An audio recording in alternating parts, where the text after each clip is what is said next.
Hey, are we having fun yet? Day 6 of 31 days of essential oils. My name is Tammy. I'm your host and your mentor guide as we go on this journey of exploring single note essential oils in a way that's different from the common discussion on websites and or books. And this actually comes to you with 30 years of experience, and that would be from me. My background does include pharmacology. I'm also internationally certified as an aromatherapist. I've become heavily involved in the study of plant constituents as they relate to drug development and human health. And that's really where all this is coming from. And so I share information, insights, both here and on my website, which is synergessence.com. There's actually a special tab, 31 days of essential oils over there, that you get additional information that is not typically covered in these conversations, basically because it's a different stream of thought. When I write, it's one thing. When I talk, it's another. Things come up when I'm talking that I may or may not remember when I'm writing, and vice versa. So anyway, I'm really glad that you're here. If this is your first time visiting, let me know. Let me know what you think. Let me know if you have questions about a specific oil you want to hear more about. Just, communicate. The only thing I will say is that I'm not going to be providing personalized information. I don't recommend using just single note essential oils. There's a synergistic benefit to combining 2, 3 oils at a time, no more than 4. It's a very profound effect on the body, 100% active. And there's ways to actually blend and so that you can actually kind of like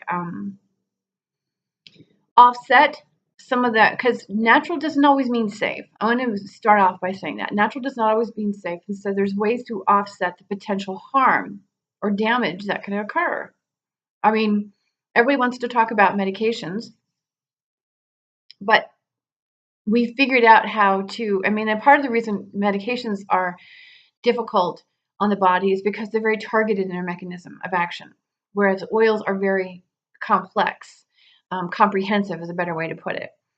So when you blend them, you get this really profound effect on the system that's not so targeted. But then again, there are oils that have very specific effects, like we just talked about with star anise. If you haven't seen that one, go check that one out. But these very specific effects are something we need to be able to learn to how to counterbalance, so to speak, in order to provide this the well-rounded benefits that suit the entire system and that don't upset it even further. That didn't make sense. I'll try to explain it further in the blog, and if I can't do it there, by all means, hit me up and ask me about it. But that's it. Today I'm talking about peppermint. And I'm talking about it because, well, we know it to be cooling. Okay, so it's great for fevers. It's great for, if you've got sore muscles. It has a very cooling effect. It's great for night sweats, hot flashes, things like that. So it has a lot of benefits along those lines. I have personally used it with clients who have a lot of muscular degeneration or muscle weakness, because it does actually assist the body with the repeaters and the nerve signaling and protein assimilation for these repeaters. So it actually has made a huge strides with several of my clients with muscular dystrophy. However, it's extraordinarily high in menthol. And this is important because menthol has been found, rather, to increase permeability of lung tissue, which means it's now contraindicated for people who smoke specifically, or it's really not wise to, in my professional opinion, I don't think we should be using. It's one of those ones that should be used in a blue moon because of the menthol. And menthol is, that's why it's crazy that we have menthol cigarettes, because menthol increases permeability of the lung tissue, which means the nicotine's getting into the system faster. But that said, when you think about the amount of chemicals that we're exposed to, whether it be car emissions or household cleaners or, body care products and so on, pesticides, fertilizers, things that we can't even smell. There's a lot of that out there that we don't even know. And again, I'm not trying to be an alarmist. I'm trying to be a realist here. And, I can't emphasize enough, natural is not always safe. We have these available to us.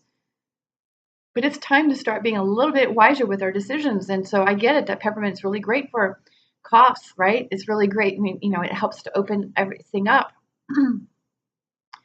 It's got expectorant, it's got the cooling, it's got the relaxation. Like I said, it's high in menthol, but it also contains 1,8-cyanol, which has an influence on nitric oxide synthase. So there's a little bit of activity happening there, but it also has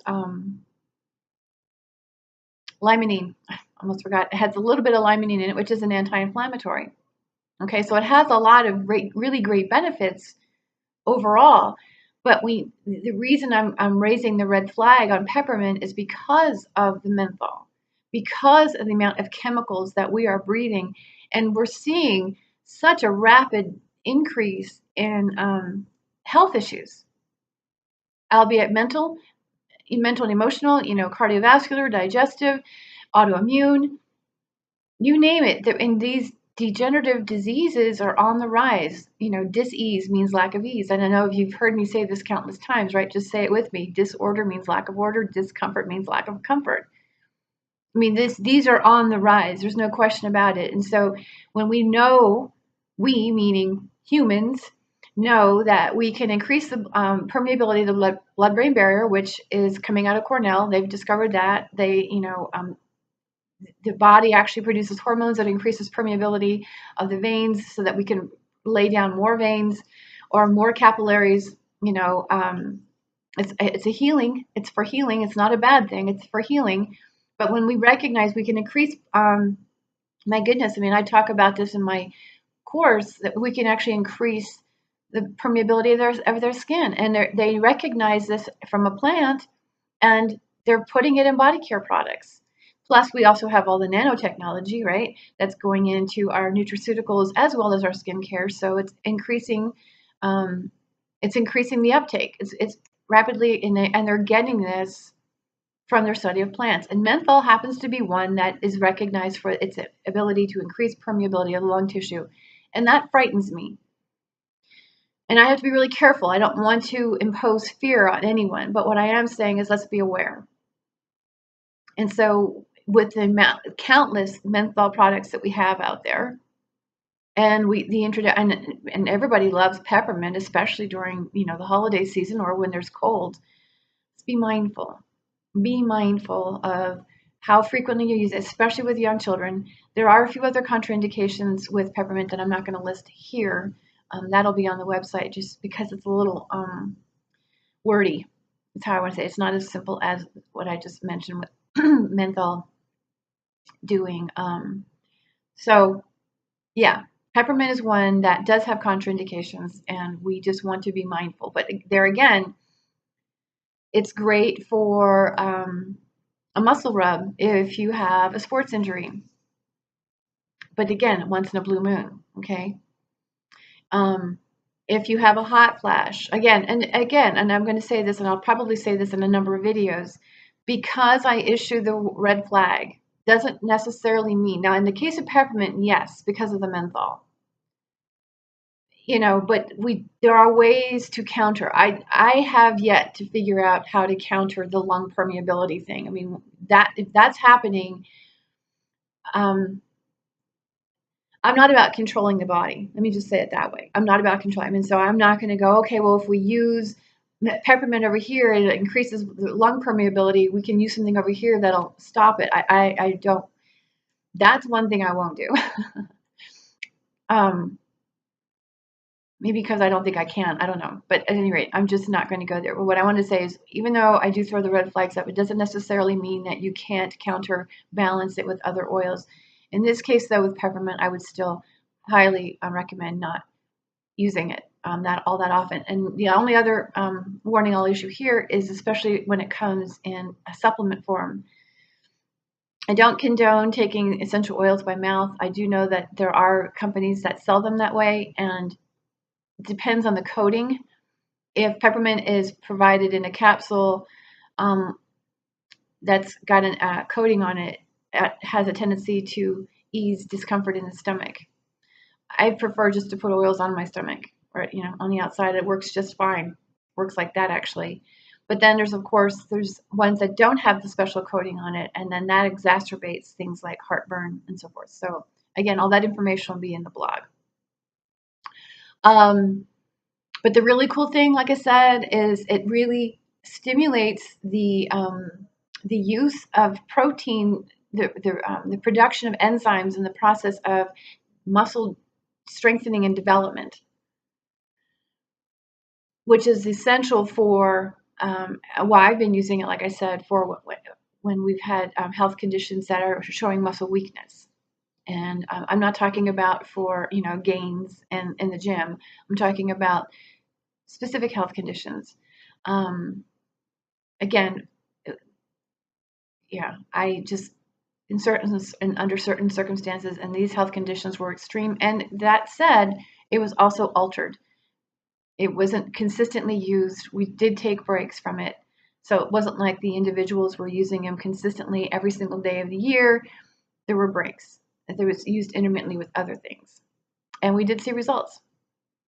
All right, so there you have it. Peppermint, day 6. And I will chat with you very soon for day 7. Stay tuned.